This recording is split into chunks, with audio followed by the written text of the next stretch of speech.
আছে কোন স্বার্থে? মোদী সরকার জবাব চাই, জবাব দাও, জবাব তোমায় দিতে হবে। জয় বাংলা, জয় বাংলা, জয় বাংলা। বাংলা ভাষা অপমানের বিরুদ্ধে তৃণমূলের প্রতিবাদ মিছিল ইসলামপুরে। এদিন ইসলামপুর বাস টার্মিনাস থেকে এই প্রতিবাদ মিছিল শুরু করে শহর পরিক্রমা করার পর ইসলামপুর বাস টার্মিনাসে গিয়ে শেষ করা হয়। উপস্থিত ছিলেন উত্তর দিনাজপুর জেলা তৃণমূলের সভাপতি কানাইলাল আগরওয়াল, জেলা যুব সভাপতি কৌশিক গুণ, ইসলামপুর টাউন সভাপতি বিক্রম দাস, জিৎ গাঙ্গুলি, মোহাম্মদ বাবলু সহ অন্যান্য নেতা কর্মীরা। তার পাশাপাশি বাস টার্মিনাসে এসে প্রতিবাদ সভা করা হয়। স্ট্রিট কর্নার যদি একটু বলেন।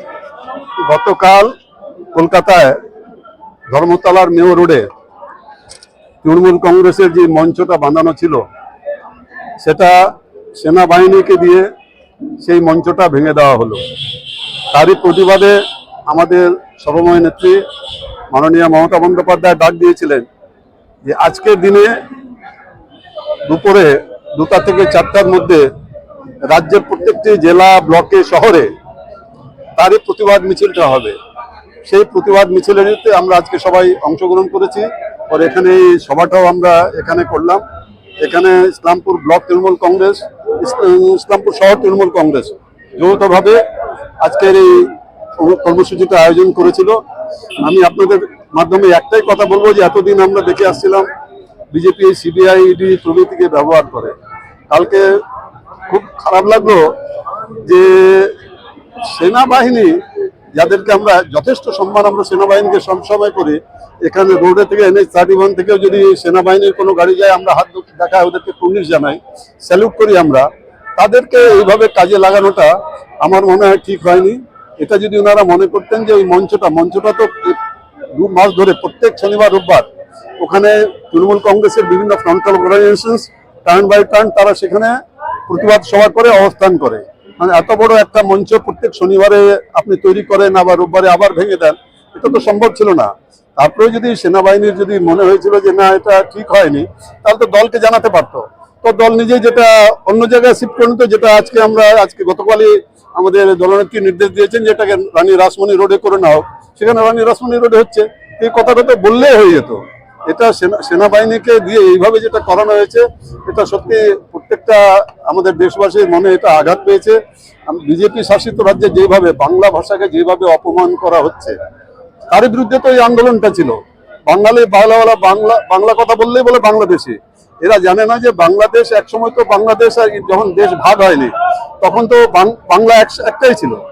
দেশ ভাগের সময় বাংলার 2টো ভাগ হলো। এখনো পূর্ব পাকিস্তানে তখন ছিল, আজকে বাংলাদেশে পূর্ব দিনাজপুর আমাদের জেলাটার 2টা ভাগ ছিল, ওয়েস্ট দিনাজপুর এদিকে হলো, ওদিকে পূর্ব দিনাজপুর হলো। তো ভাষা তো দুটো একই থাকবে। এখন এখান থেকে পুশব্যাক করে দেওয়া হচ্ছে বাংলাদেশের পুলিশ বলছে না তুমি তো ইন্ডিয়ান হ্যাঁ, আর ইন্ডিয়ান BSF বলছে যে তুমি বাংলাদেশি হ্যাঁ। তাহলে লোকটা যাবে কোথায়?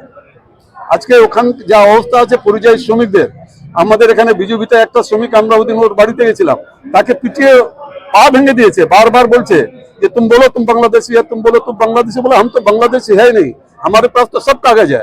वो कागज দেখাচ্ছে, বলছে ये सब कागज जाली है। তার প্রতিবাদে আমাদের দল, আমাদের মুখ্যমন্ত্রী মাননীয় মমতা বন্দ্যোপাধ্যায় এবং অভিষেক বন্দ্যোপাধ্যায়ের নেতৃত্বে আমরা এখানে খালি গোটা রাজ্যেই এই প্রতিবাদ মিছিলটা হচ্ছে।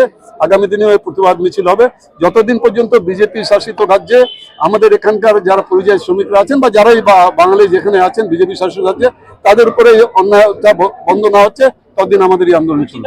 কারণটা কি মনে করছেন? সেনাকে দিয়ে কেন হচ্ছে মঞ্চ খোলানো, কি কারণ মনে করছেন? কারণটা তো ওনারাই ভালো বলতে পারবে। সিবিআই কে পাঠাচ্ছে, ইডি কে পাঠাচ্ছে। এখন যেহেতু সামনে 2026-এ নির্বাচন আছে, এই কাজগুলি করছে। কিন্তু এইভাবে সেনাকে এইভাবে নামানোর কারণ সেনার যা সম্মান আছে, প্রত্যেকটা দেশবাসীর মনে সেনার প্রতি সম্মান আছে। তো ওনাকে দিয়ে যেটা করানো হলো, সেনার কোনো দোষ নেই, সেনা তো করলো, কিন্তু যারা করালে তারা সঠিক সিদ্ধান্ত নেয়নি। তারা দেখেন, ব্যাপারটা হচ্ছে কলকাতায় আমাদের বাংলা ভাষা নিয়ে একটা মঞ্চ তৈরি ছিল। সেই মঞ্চটাকে কেন্দ্রে বিজেপি সরকারের যে র্যাব বাহিনীরা আছে, BSF, CRPF এবং কেন্দ্র সরকারের সংস্থান, সেই মঞ্চটাকে ভেঙে দেওয়া হয় তার প্রতিবাদে। কারণ বাঙালিরা যেন একজোট হতে না পারে, বাঙালিরা কথা বলতে না বলতে বিজেপি ঘাবড়ে গিয়ে এই নোংরা রাজনীতি খেলা শুরু করেছে। তাই এর প্রতিবাদ হচ্ছে প্রত্যেকটি ব্লকে, প্রত্যেকটি শহরে আজকে মমতা বন্দ্যোপাধ্যায়ের নির্দেশে এই প্রতিবাদ সভায় আমাদের জেলা সভাপতি কানাইনগর শহর স্বয়ং উপস্থিত ছিলেন। এটা বাদল দীনেশের এটা রাজ্য, আজকে ওরা শহীদ হয়েছে আমাদের জন্য। আজকে ক্ষুদিরাম বসুর মতন আজকে বাংলা ভাষায় আমরা কথা বলতে পারবো না, বাংলা হয়ে আমরা চলতে পারবো না, এর প্রতিবাদ আজকে। হ্যাঁ বলছি, মিছিল করলেন কোথা থেকে কোথায়? আমরা টার্মিনাস থেকে ইসলামপুর শহর, তারপর কি এখন এখানে স্টেট কর্নার করে শেষ সমাপ্তি হবে। বলছি এইভাবে বাংলা ভাষার আক্রমণ হচ্ছে, কি বলবেন? কেন হচ্ছে যদি একটু বলেন। দেখেন, বিজেপির কাছে কোনো এজেন্ডা নেই, একটা নোংরা এজেন্ডা, দিনের পর দিন নোংরা এজেন্ডা তৈরি করছে। তাই এইভাবে কিন্তু বাংলার মানুষ কখনো বিজেপিকে বিশ্বাস করবে না।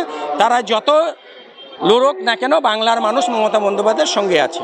এখানে কি শহর এবং ব্লক উভয় মিলে? হ্যাঁ, উভয় পক্ষে আছে।